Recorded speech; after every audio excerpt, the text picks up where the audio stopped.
হিসাব দিবে তুমি একা। এজন্যই তো এক বড় ভাইকে ছোট ভাই বলতেছে, ভাইয়া সাবধান ভাইয়া, তুমি সুদের ব্যবসা কইরো না, সুদে টাকা আইনো না, সুদখোরের কাছে তুমি যাইও না, অল্প হলেও তুমি এর উপরে সবর করো, আল্লাহ বরকত দিয়ে দিবে। বড় ভাই কই, চুপ থাক, তুই মাদ্রাসায় গেছো মাত্র, এখনই পণ্ডিতি কইরো না, এখনো কিন্তু বড় হুজুর হও নাই, চুপ কর, তুই বেশি কথা বলবি না।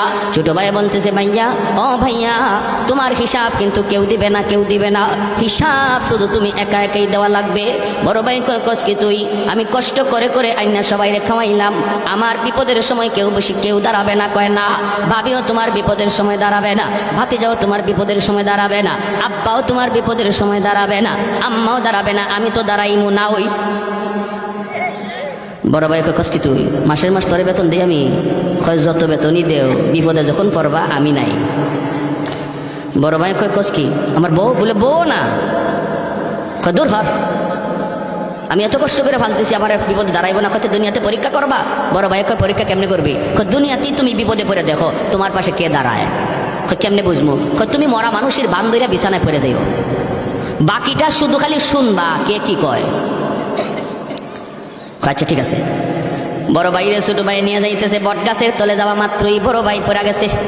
ছোট ভাই বড় ভাইরে লাশ বানায়া বাড়িতে আইনা কান্না শুরু করছে, আব্বা, ও ভাবি, ও মা, কি রে, কি হয়েছে? কই, ভাইয়া মইরা গেছে। কেমনে? কয়, জানি না। বট গাছের তলে যাওয়া মাত্রই দেখা যায় ভাইয়া মাটিতে পড়ে গেছে। ও আব্বা গো কয়ে ছোট ভাই কাঁদতেছে, বড় ভাই মরে গেছে। ভাবি আইসা স্বামীর লাশের পাশে আইসা ভাবি কাঁদতেছে, এইভাবে তার বাতি যাওয়ায় কাঁদতেছে।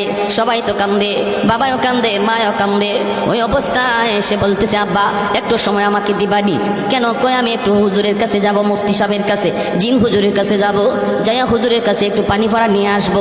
আমার মনে হয় ভাইয়ার দম